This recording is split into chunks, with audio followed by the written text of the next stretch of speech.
సమూయేలు మొదటి గ్రంథము 12వ అధ్యాయం.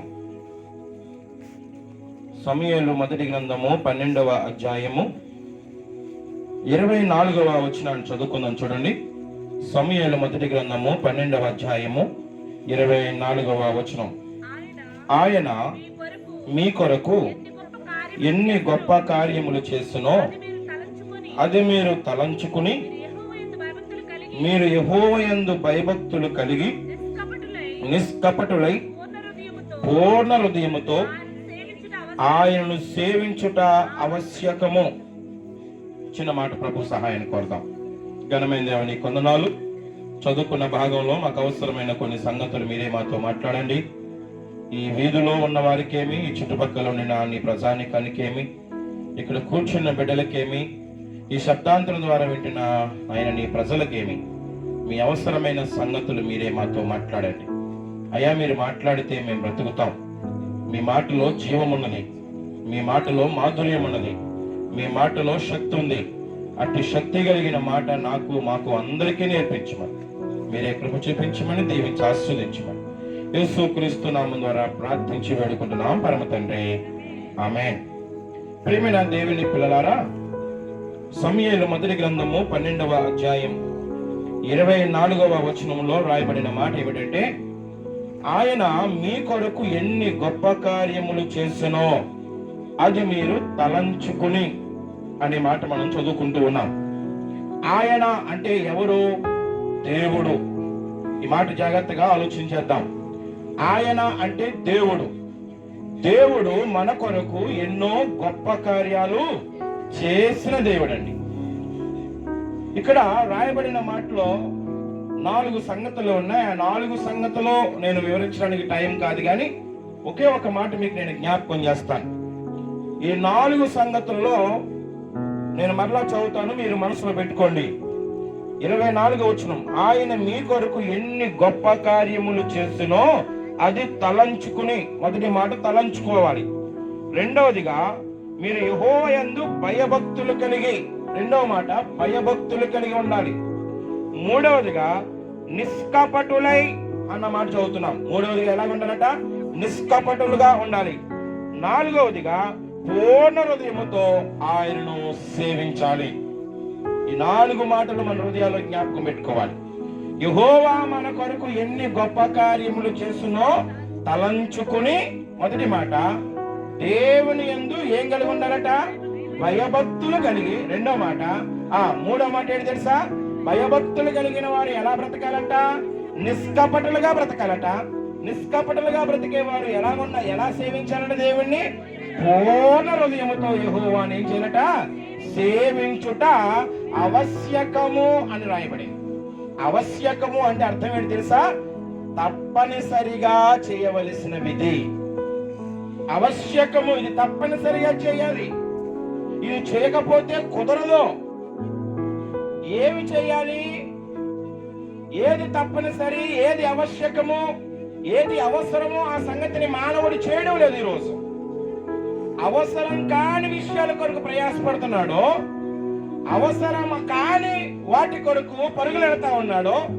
కానీ మనిషికి దేవుడు ఏది అవసరమో ఆ అవసరమైన విషయాన్ని చెప్పగా మనిషి మాత్రం అవసరమైన దాన్ని విడిచి అనవసరమైన వాటి కొరకు ప్రాకులాడుతూ ఉన్నారు.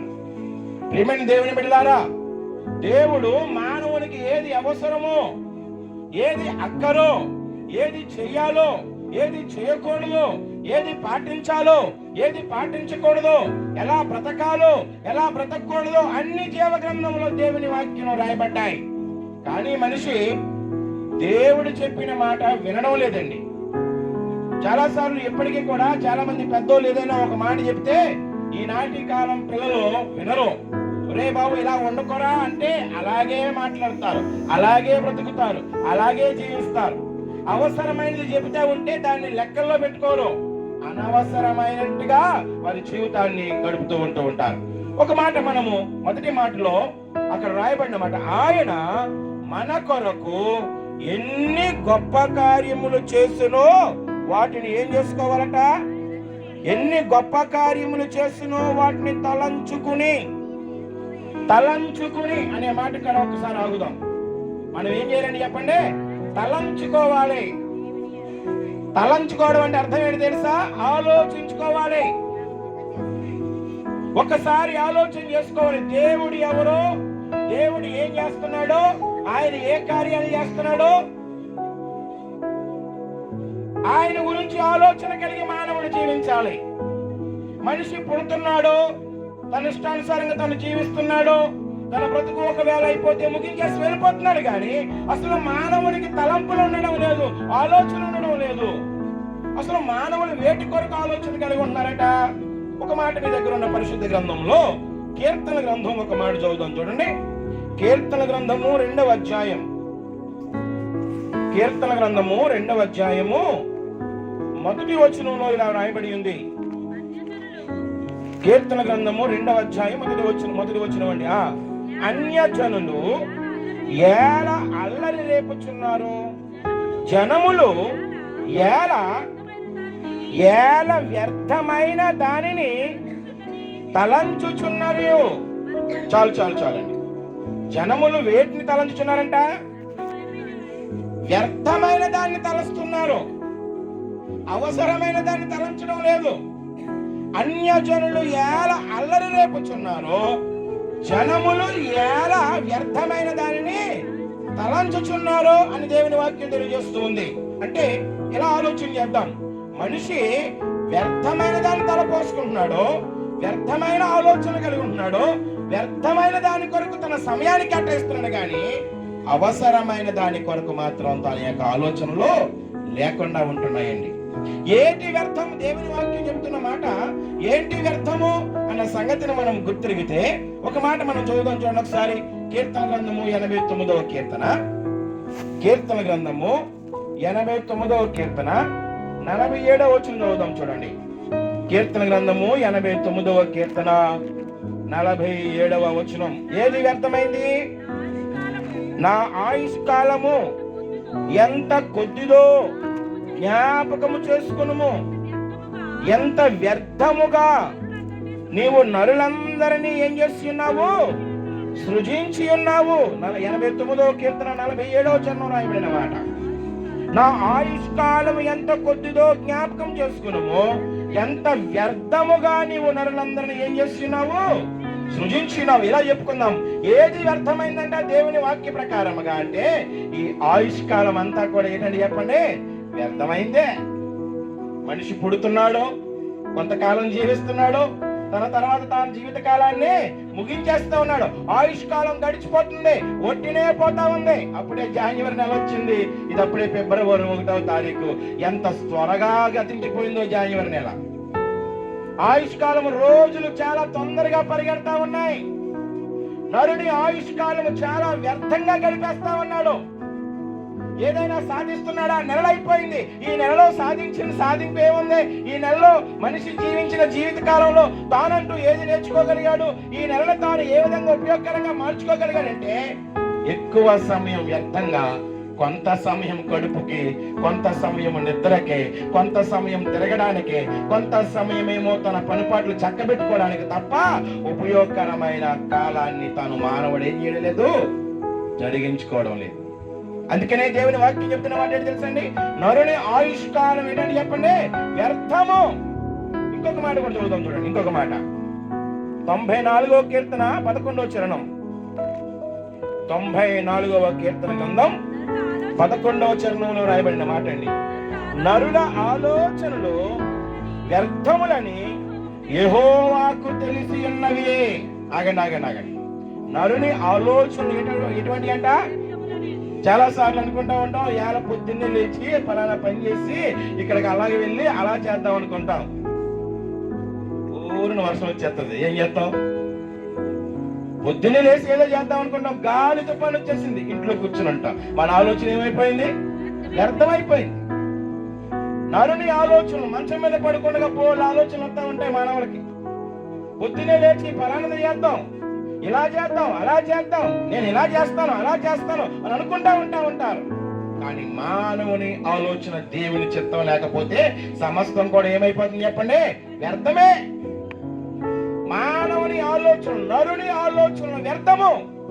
నేను ఇలా చేద్దాం, నేను ఇలా చేస్తాను, నేను ఇలా సంపాదిస్తాను, నేను ఇలా బ్రతుకుతాను, నేను ఇలా కోట్లు కడతాను, నేను ఇలాగ సంపాదిస్తాను, నేను ఇలాగ డబ్బు పోగేస్తాను, నేను ఇలాగ ఆస్తి సమకూరుస్తాను, నేను ఇలా జ్ఞానం సంపాదిస్తాను అని నీ ఆలోచనలన్నీ కూడా, మానవుని యొక్క ఆలోచనలన్నీ కూడా దేవుని దృష్టిలో ఏమైనాయట? వ్యర్థమని యెహోవాకు తెలియను. నీ ఆలోచనలని ఏంటండి చెప్పండి? వ్యర్థములని యెహోవాకు తెలియను. అంటే ఇలా చెప్పుకుందాం, ఆయుష్కాలము వ్యర్థము, తర్వాత ఆలోచనలు వ్యర్థము. ఈసారి మొదటి మాట మనం ఏం చదువుకున్నాము? జనములు వ్యర్థమైన దానిని ఏం చేస్తున్నారట? తలంచుచున్నారు. అంటే ఇప్పుడు మనిషి తన ఆయుష్కాలము, ఎంతకాలం బతుకుతున్నాను నేను, నా వయసు ఎంత, నేను ఇంకెంతకాలం బతకబోతున్నాను ఆయన ఆలోచనలో తన ఆయుష్కాలం గురించి ఇంకా ఆలోచించుకుంటూ ఉన్నాడు. యవన కాలం చూసి మురిసిపోతున్నాడు, ముసలితనాన్ని చూసి ఇంకా బాగా ఎంతకాలం జీవించాలని గర్విస్తున్నాడు. చిన్నతనంలో ఉన్నవాడు ఏం చేస్తాడు తెలుసా? నాకు ఇంకా చాలా సమయం ఉందిలే అని అనుకుంటూ బ్రతికేస్తా ఉన్నాడు. తన ఆయుష్కాలం చూసుకుని తాను ఏం చేస్తున్నాడు తెలుసా? మానవుడు బ్రతుకుతూ ఉన్నాడు. దేవుని వాక్యం చెప్తుంది ఆయుష్కాలము వ్యర్థము. రెండవదిగా, మానవుడు నా ఆలోచనలు గొప్పవే, నేను ఇలా చేస్తాను, అలా చేస్తాను, నా ఆలోచన చేత ఇలా కనుగొన్నాను, నా ఆలోచన చేత ఇది సంపాదించాను, నా ఆలోచన చేత నేను ఇలా బ్రతుకుతున్నాను అనుకుంటున్నాడు. మానవుని ఆలోచనలన్నీ కూడా వ్యర్థమే, వ్యర్థమే. సామెతల గ్రంథం ఇంకొక మాట చదువుతాం చూడండి, 31వ అధ్యాయం 30వ వచనం. సామెతల గ్రంథము 31వ అధ్యాయం 30వ వచనం రాయబడిన మాట ఏమందండి? అందము మోసకరము, సౌందర్యము. అందం ఏంటంటే చెప్పండి? మోసకరము. సౌందర్యం ఏంటంట? ఈనాటి కాలంలో మానవులు ఎక్కువగా దేనికి సమయానికి అట్టేస్తున్నారు తెలుసా? సౌందర్యంగా ఉండాలి, అందంగా ఉండాలని. సౌందర్యంగా ఉండాలి. నేను కట్టుకున్న వస్త్రాలు, నేను వేసుకుంటున్న వస్త్రాలకు ఖర్చు పెట్టేంత ఖర్చు మనిషి ఇంతకు ముందు ఎంత ఖర్చు ఉండేది కాదు. ఇప్పుడు వస్త్రాలకు ఖర్చు పెడుతున్నంత ఖర్చు ఇక దేనికి ఉండడం లేదండి. అంటే మనిషి తన అందాన్ని పోషించుకోవడానికి, వినాలి ఈ మాట, జాగ్రత్తగా వినాలి. అందము వ్యర్థము, సౌందర్యము ఏంటండి చెప్పండి? వ్యర్థమని దేవుని వాక్యం చెప్తూ ఉంది. సౌందర్యం వ్యర్థమటండి.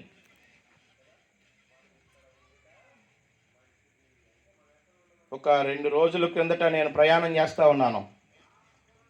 ఒక ఆవిడ ముఖానికి ఇంత రాసుకుని ఉన్నది. చేతులు చూస్తే నల్లగా ఉంది, మెడ చూస్తే నల్లగా ఉంది, ముఖం చూస్తే మాత్రం తెల్లగా ఉంది. కళ్ళు బొమ్మలు నీట్గా చెక్కించినట్టుగా ఉన్నాయి. ముఖానికి మొత్తం రంగు పూసేసింది. మాట చూస్తే మాత్రం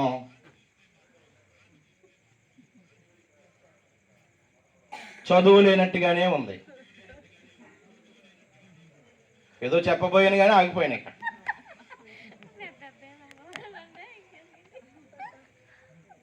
మాట చూస్తే చదువు లేని వ్యక్తి, మాట తీరు చూస్తే ఏదో మార్కెట్లో, చేపల మార్కెట్లో మాట్లాడుకున్నట్టుగా ఉంది మాట. కానీ ఆవిడ రూపం చూస్తే మాత్రం అయ్యి బాబో ఎక్కడో చీవిడి చాలా ఆఫీసర్లా కనబడ్డది ముఖం చూస్తే. అంటే ఎందుకు ఈ మాట అంటే, మనిషి తాను తన అందాన్ని పోగేసుకోవడానికి, తన అందాన్ని రూపుదిద్దుకోవడానికి ఎంత ప్రయాసపడుతున్నారు. బావమ్మా, దేవుని పిల్లల జ్ఞాపకం పెట్టుకోండి.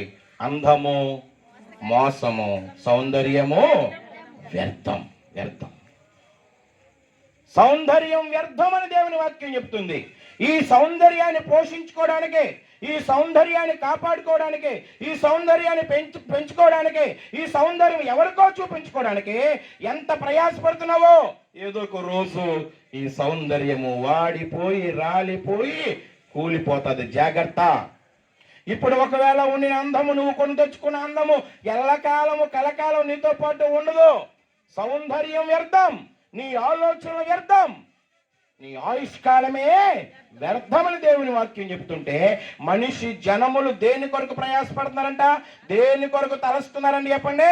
వ్యర్థమైన వాటి కొరకే తలంచుచున్నారు. దేవుని వాక్యం ఏం చెప్పింది మనకు? సమూయేలు గ్రంథము మొదటి గ్రంథం 12:34 రాయబడింది కదా, ఆయన మీ కొరకు ఎన్ని గొప్ప కార్యములు చేస్తును తలంచుకోండి.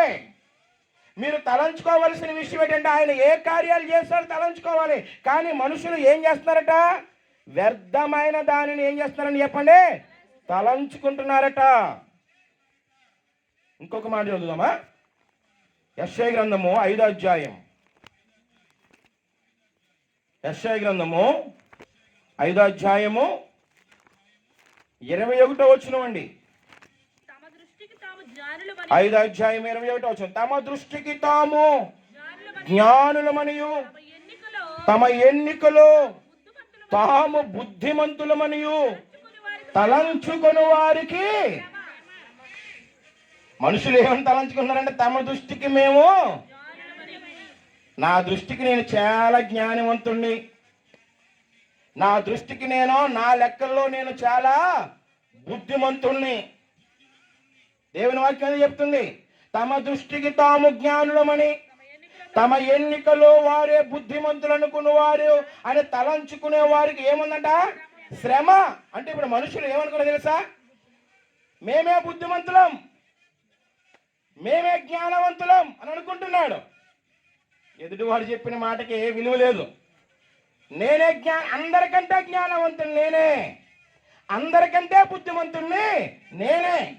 ఆ పక్కన వాళ్ళు బుద్ధి లేని వాడు, వాళ్ళు చెప్పే మాటలు బుద్ధిహీనమైన మాటలు, వాళ్ళకి జ్ఞానం లేదు. నాకే జ్ఞానం ఉందని మనిషి విర్రవీగుతున్నాడు.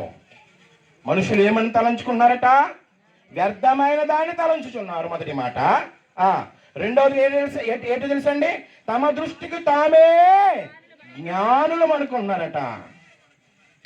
మా జ్ఞానానికి సరిపడిన వారు ఎవరో లేరు, మా ఆలోచనకు సరిపడిన వారు ఎవరో లేరు, మేము చాలా బుద్ధిమంతులము అని అనుకుంటున్నారటండి. చాలాసార్లు ఒక సామెత అంటూ ఉంటది, చిన్నది, దాని పేరు గుళిగొంతు పూస. గుళిగొంతు పూస అనుకుంటుందంట నేను చాలా ఎర్రగా ఉన్నాను అనుకుంటుందంట. కానీ దాన్ని కింద చూస్తే మాత్రం నల్లగా ఉంటుందట. పైకి నేను ఎర్రగా ఉన్నాను, నేను చాలా నునుపుగా ఉన్నాను, నేను చాలా బాగా ఉన్నాను అనుకుంటుందంట గుళిగొంతు పూస. కానీ దాని గుద్ద కింద అంతా కూడా ఏంటంట? నలుపే. అంటే చాలా మంది తమ మట్టుకు తాము జ్ఞానులం అనుకుంటున్నారు, తమ మట్టుకు తామే మంచి వాళ్ళం అనుకుంటున్నారు, తమ మట్టుకు మేమే బుద్ధిమంతులం అనుకుంటున్నారు. మన మట్టుకు మనం అనుకోవడం కాదు. నీ బుద్ధి ఏంటో, నీ జ్ఞానం ఏంటో, నీ ప్రవర్తన ఏంటో, నీ నడకేంటో ఎవరు చెప్పాలి? దేవుడు చెప్పాలి, ఇరుగు పొరుగు వారు చెప్పాలి. నా డప్పు నేను కట్టుకుంటే కుదురుతుందా? నేను చాలా మంచోడిని, నేను చాలా మంచోడి అంటే కుదరదు. ఆ సాక్ష్యం ఇరుగు పొరుగు వారి ద్వారా కనబడాలి, దేవుని ద్వారా కనబడాలి, నీ ప్రవర్తనలో కనబడాలి. నేను బుద్ధిమంతుని నేను చెప్పుకుంటే కుదరదు. నీవు బుద్ధిమంతుడువో బుద్ధి లేని వాడువో, నీ నడక, నీ ప్రవర్తన తేటగా కనపరుస్తుంది.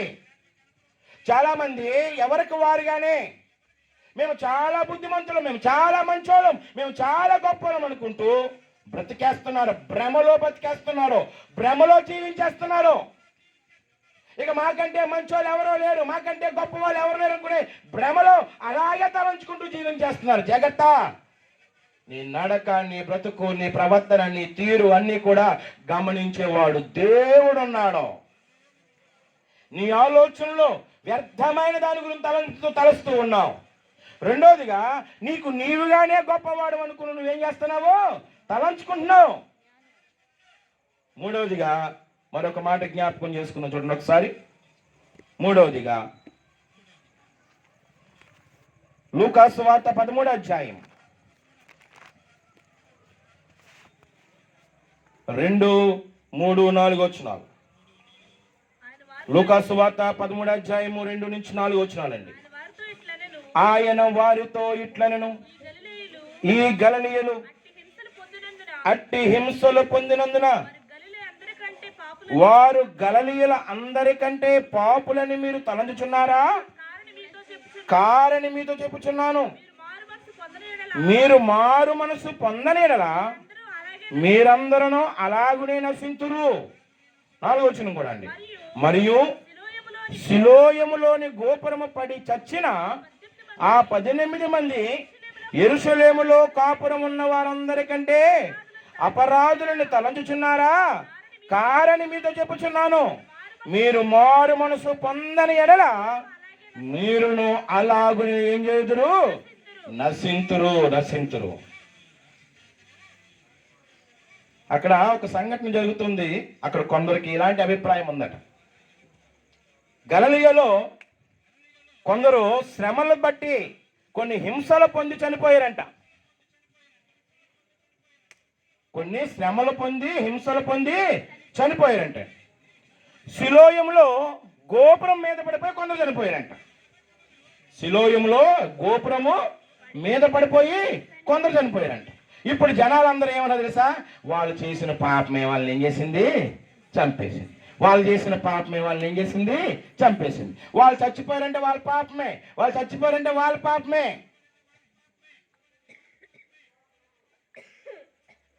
వాళ్ళ పాపం వల్లే వాళ్ళు చచ్చిపోయారు అని అంటూ వీళ్ళు వాళ్ళ జీవితాన్ని అలా తలంచుకుంటారంట. అక్కడ రాయబడిన మాట అదే. గలిలయలోని అట్టి హింసలు పొంది చనిపోయిన వారు పాపులని మీరు తలంచుచున్నారా? కారు. గోపురం పడి సిలోయములో చనిపోయిన వారు అపరాధులను మీరు తలంచుచున్నారా? కారు. మీరు మారు మనసు పొందని మీరును అట్టి వారి వలె నశించిపోతారు. అంటే ఇలాగ మీకు అర్థం కావడం ఇలా చెప్తాను. ఇక్కడ ఉన్న ప్రజలు వీళ్ళ పాపులు, వాళ్ళ పాపులు, ఇదిగో పాపులు, ఆల్గో పాపులు, వీళ్ళందరూ పాపులు, మేము నీతిమంతులు అనే ఆలోచనలో ఉండిపోయారండి. ఏ ఆలోచనలు ఉన్నారంటే వీళ్ళు?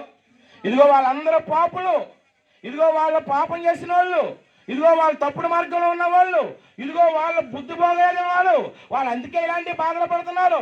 వీళ్ళు పాపులు కాబట్టి ఇలాంటి శ్రమలు వస్తున్నాయి వాళ్ళకి, ఇలాంటి వాళ్ళు పాపులు కాబట్టి వాళ్ళు బతుకుపోగలేదు అని అనుకుంటూ ఇతరుల మీద నిందలు వేసి వాళ్ళు పాపులుగా ఎంచి తమకు తాము నీతిమంతులు అనుకుంటున్నారట. ఇప్పటికీ కూడా చాలా మంది ఇదిగో వాళ్ళ పాపులు, వీళ్ళ పాపులు, వాళ్ళ పాపులు అనుకుంటూనే జీవిస్తున్నారు. దేవుని వాక్యం చెబుతున్న మాట తెలుసా అండి? ఏ భేదము లేదు, అందరూ పాపము చేసి దేవుడు అనుగ్రహించు మహిమను. భేదమేమి లేదు, అందరము పాపులమే. చాలాసార్లు మనం అందరము ఇదిగో వాళ్ళ పాపులు, వీళ్ళ పాపులు. ఎవరికైనా ఏదైనా శ్రమ కలిగిందా? ఎవరికైనా ఏదైనా బాధ కలిగిందా? ఎవరికైనా ఏదైనా నష్టం కలిగిందా? ఎవరికి ఏదైనా లేకపోతే వాళ్ళ జీవితంలో సంతాపం కలిగిందా? వెంటనే మనం ఏం చేస్తాం తెలుసా? ఒక రాయి వేసేస్తాం వాళ్ళ మీద. వాళ్ళు చేసిన తప్పే వాళ్ళని కొట్టేసింది, వాళ్ళు చేసిన పాపమే వాళ్ళ మీద పడిపోయింది, వాళ్ళందరూ పాపులు, మేము మాత్రం మంచోళం అనే అభిప్రాయంలో ఉండకండి. దేవుని వాక్యం చెబుతున్న మాట ఏంటి తెలుసా అండి? ఎవరు పాపులు? మారు మనసు పొందని వారందరూ పాపులే. ఎవరు పాపులు? మనస్సు మార్చుకోలేని వారందరూ పాపులే. అందుకనే ఏ భేదము లేదు, అందరూ పాపం చేసిన వారే. ఇందులో నేను నీతిమంతుడని చెప్పుకోవడానికి అవకాశము బైబిల్ గ్రంథంలో రాయబడిన మాట ఏంటి తెలుసా? నీతిమంతుడు లేడు, ఒక్కడనూ లేడు, అందరూ పాపం చేసిన వారే. చాలా మంది వాళ్ళు వీళ్ళు అనుకుంటూనే జీవిస్తూ మేము నీతిమంతులం అనుకునే ఆలోచనలో ఉండిపోతున్నారు. అందుకే దేవుని వాక్యం చెబుతుంది, మారు మనసు పొందకపోతే మీరును ఏం చేయదురు? నశింతారు. జాగ్రత్త. మారు మనసు లేకపోతే అందరూ పాపుల లిస్టులోకి వెళ్తారు. పాపం వల్ల వచ్చే జీతము మరణము కాబట్టి మరణము పాలైపోతారు. జాగ్రత్త. హెచ్చరిస్తున్నాడు గలిలయులకు, హెచ్చరిస్తున్నాడు యెరూషలేము పట్టణంలో ఉన్న వారికి, హెచ్చరిస్తున్నాడు సిలోయలో ఉన్న కాపురస్తులకు అందరికీ కూడా. అందరూ పాపం చేసిన వారే. పాపము చేసిన ప్రతి ఒక్కరూ ఏం పొందాలి? ఇప్పుడు మారు మనసు పొందాల్సిందే. నేను బాగానే ఉన్నాను, నేను పాపిని కాదనుకోవడానికి లేదు. మనిషి తల్లి గర్భంలోంచి పుట్టినాటి నుండి ప్రతి మనిషి ఏమైనాడు చెప్పండి? పాపి అయి ఉన్నాడు. అందుకే దావీదు అంటాడు కదా, నా తల్లి నన్ను పుట్టినవాడును, నా తల్లి నన్ను పాపములోనే కని అన్నది. గర్భము ధరించింది అంటే నేను పుట్టిన తోడనే పాపములో ఉన్నవాడిని. ప్రతి మనిషి పాప అయి ఉన్నాడు. పాపిగా ఉన్న మనిషికి పావనాత్ముడైన యేసుక్రీస్తు లోకానికి వచ్చి ప్రతి మానవాళి పాపముల కొరకు తన రక్తాన్ని చిందించి తానే ప్రాణత్యాగం చేసి పాపములు క్షమించే మార్గాన్ని ఆయన సిద్ధపాటు చేయగా, ఇప్పుడు ఆ మార్గంలోకి వచ్చిన వారు, ఆ రక్షణ మార్గంలోకి వచ్చిన వారు, ఆ శిలువ మార్గంలోకి వచ్చిన వారు మారు మనసు పొందితే, నాయనా ప్రభువా నేను పాపినయ్యాను ఒప్పుకుంటే వారి పాపములు ఏం చేయబడతాయి? క్షమించబడతాయి. మారు మనసు పొందకుండా నేను నీతిమంతుని అనుకుంటే మాత్రం కుదరనే కుదరదు. కొందరు మారు మనసు పొందకుండా, ఒక మాట చదువుదాం చూడండి ఒకసారి. అపోస్తుల కార్యగ్రంథము 8వ అధ్యాయము 20వ వచనం అండి. మారు మనసు పొందకపోతే పరలోక రాజ్య ప్రాప్తి లేదు. పాపము నుంచి విడుదల పొందకపోతే పరలోకానికి మనము చేరలేము. అందుకనే పాపములో ఒకవేళ ఉండిపోతే నశించిపోతామని దేవుని వాక్యం చెబుతుంది. నశించిపోకుండా ఉండాలంటే ప్రతి ఒక్కరూ మారు మనసు పొందాలి. కానీ కొందరు ఈ రీతిగా మారు మనసు పొందడానికి ప్రయత్నం చేస్తున్నారట. అపోస్తుల కార్యగ్రంథం 8వ అధ్యాయం 20వ వచనం అండి. అందుకు పేతురు, నీవు ద్రవ్యమిచ్చి దేవుని వరము సంపాదించుకుందునని తలంచుకున్నందున నీ వెండి నీతో కూడా నశించునుగాక. గారడీ సీమోను ఒక తలంపు ఉంది. ఏమని తలుస్తున్నాడట? డబ్బుతో దేవుని వరాన్ని కొనాలనుకున్నాడట. డబ్బుతో దేవుని వరాన్ని కొనాలనుకున్నాడట. ఏంటి ఆ దేవుని వరము? ఎఫెసీయులకు రాసిన పత్రికలో వద్దాం చూడండి ఒకసారి. ఎఫెసీయులకు రాసిన పత్రిక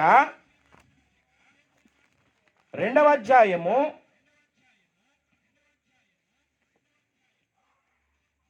8వ వచనం రాయబడిన మాట అండి. 2వ అధ్యాయం 8వ వచనం, మీరు విశ్వాసము ద్వారా కృప చేతనే రక్షించబడి ఉన్నారు. ఇది నీ వలన కలిగినది కాదు. ఇది ఏంటండి చెప్పండి? దేవుని వరం. ఏంటి రక్షణ? దేవుని వరం. మీరు కృప చేతనే ఏం చేయబడి ఉన్నారు? రక్షించబడ్డారు. రక్షణ అనేది ఎవరి వరం అట? దేవుని వరం. ఇక్కడ గారడీ సీమోను ధనమునిచ్చి డబ్బులనిచ్చి ఏమన్నాడు చెప్పండి? దేవుని వరం నాకు ఇవ్వండి అయ్యా అని కోరుతున్నాడట. అందుకని నీవు కోరిన కోరిక నీ వెండి నీతోనే నశింపబడిన గాక. ఎందుకంటే నువ్వు ధనముతో దేవుని వరాన్ని నువ్వేం చేయలేవు. చాలా మంది దేవుని వరాన్ని అంటే రక్షణ డబ్బులతో కొందామని ప్రయత్నం చేస్తా ఉన్నారు. వింటున్నారు ఈ మాట? మొక్కుబడితో దేవుని వరాన్ని పొందాలని చూస్తున్నారు.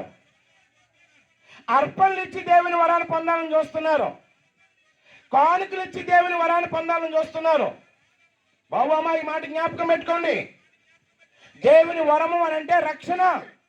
ప్రతి మనిషి యొక్క తాత్పర్యం, ప్రతి మనిషి యొక్క ఆలోచన ఒకటే. మానవులం అందరం కూడా పుడతాం, ఏదో ఒక రోజు చనిపోతాం. చనిపోయిన తర్వాత మనం అందరం కూడా మోక్షం చేరాలి.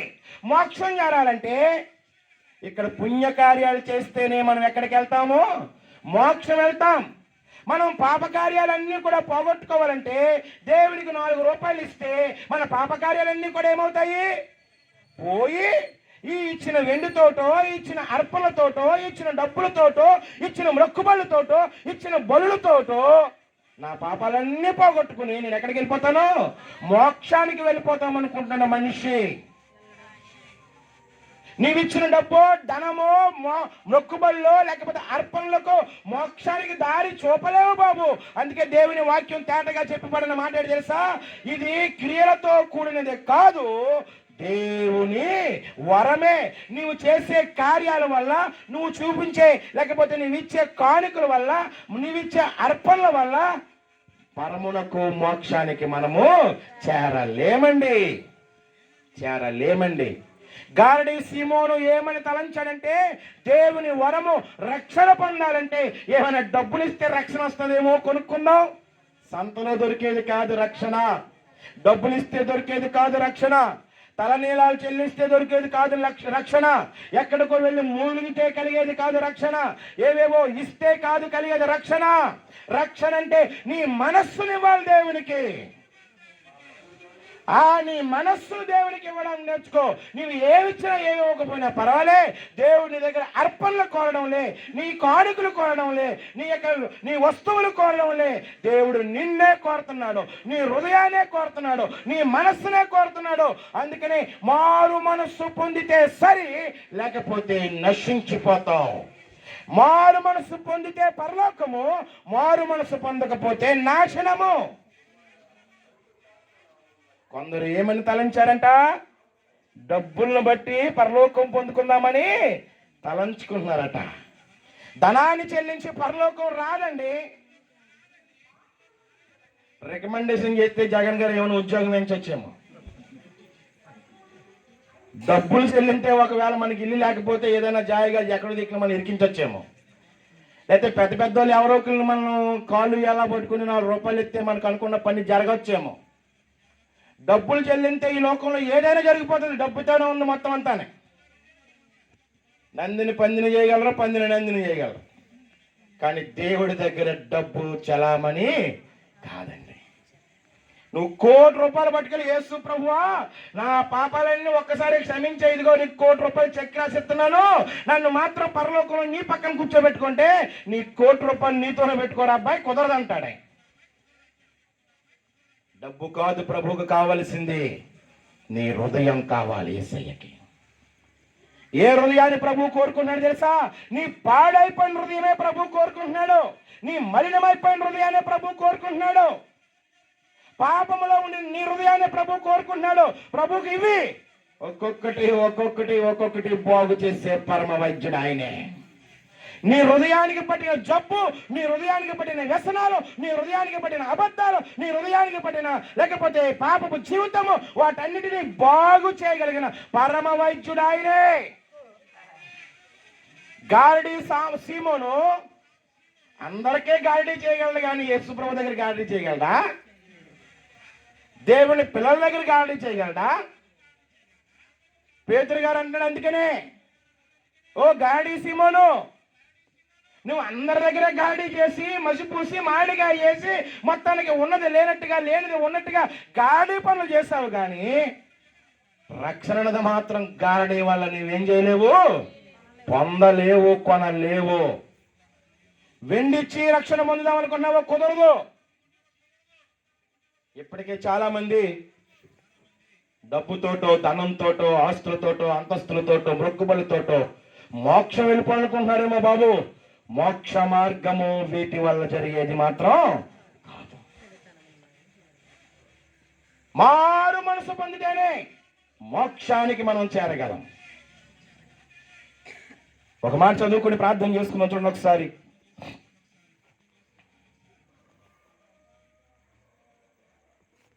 అపోస్తుల కార్యగ్రంథం 13వ అధ్యాయమే 25వ వచనం.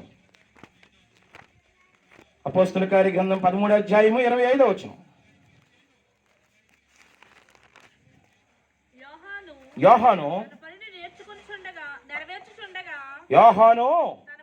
తన పని నెరవేర్చుచుండగా నేను ఎవడనని మీరు తలంచుచున్నారు? నేను ఆయనను కాను, ఇదిగో నా వెనుక ఒకడు వచ్చుచున్నాడు, ఆయన కాళ్ళ చెప్పులు విప్పుటకను నేను పాత్రను కానని చెప్పాను. యోహాను చూసి అందరూ ఏమనుకున్నారంటే, ఈయనే యేసయ్య, ఈయనే మెస్సయ్య అనుకుంటున్నారట. మీరు ఏమని తలంచుకుంటున్నారు? నా వెనుక వచ్చేవాడు నాకంటే గొప్పవాడు, అతని కాళ్ళు చెప్పులు కూడా ఇప్పడానికి నేను. మీరు ఏమని తలుస్తున్నారు? 4 అద్భుతాలు చేస్తే ఈయనే దేవుడు అనుకుంటున్నారు, 4 మంత్రాలు చదివితే ఈయనే దేవుడు అనుకుంటున్నారు. యోహాను గారు అడవిలో ఉండి తేనె తింటూ మొలకే గట్టి కట్టుకుని ప్రత్యేకంగా జీవిస్తూ తిరుగుతూ ఉండగా ఇతని వేషధారణ చూసి, ఇతను ఒక ప్రత్యేకంగా ఉండడం చూసి ఈయనే ఒక దేవుడు, ఈయనే మా దేవుడు అనుకుంటున్నారు. ఇప్పటికీ చాలా మంది వేషాన్ని బట్టో, రూపాన్ని బట్టో కొందరు వాళ్ళు వీళ్ళు దేవుడు అనుకుంటున్నారు.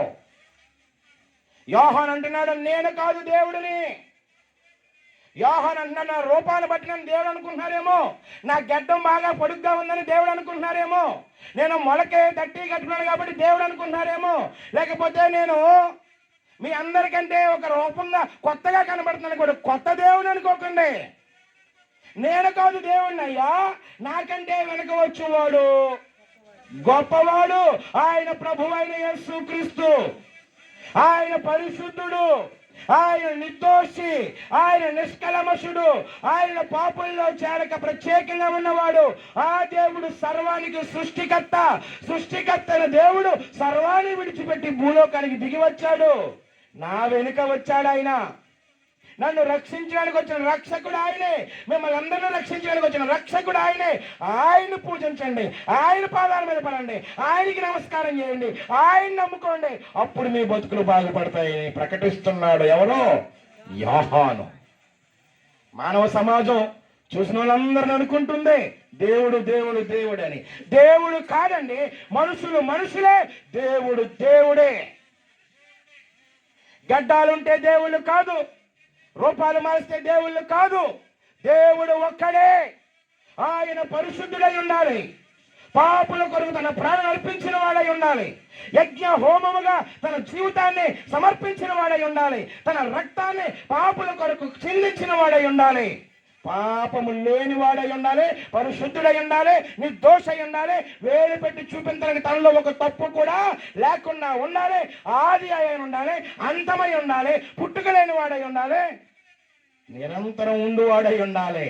ఆయనే మన ప్రభు అయినా నిరంతరము ఉండే ప్రధాన యాజకుడు, మెల్కీషెదెకు క్రమములో ఉండేవాడు, నిరంతరము యాజకత్వం జరిగించేవాడు, సర్వ మానవాళి కొరకు వారి పాపముల కొరకు ఆయన మధ్యవర్తి అయిపోయి తన జీవితాన్ని దారబోసిన మహనీయుడండి ఆయన. మహనీయుడండి ఆయన. బాబమ్మ, ఒక మాట క్లుప్తంగా చెప్పి నీకు ముగిస్తాను. నేను ప్రకటిస్తున్న దేవుడు, ఆనాడు యోహాను గారు చెప్పిన దేవుడు గొప్ప దేవుడు. నీ పాపాల కొరకు ప్రాణం పెట్టిన దేవుడు, నిన్ను విమోచించడానికి, నిన్ను రక్షించడానికి తన సర్వస్వాన్ని వదిలివేసిన దేవుడు, మరణించి మూడవ దినాన్ని తిరిగి లేచిన దేవుడు. మూడవ దినాన్ని తిరిగి లేచి సుమారుగా 70 రోజులు ఇక్కడే జీవించి తదుపరి ఆరోహణమైన రోజు దేవుడు తిరిగి ఆయన ఒక మాట చెప్పాడు, నేను ఏ విధంగా అయితే వెళ్తున్నానో మరలా అలాగే తిరిగి రాబోతున్నాను అని చెప్పిన దేవుడు. ఆయన వచ్చే సమయానికి మీరందరూ ఏం చేయాలి?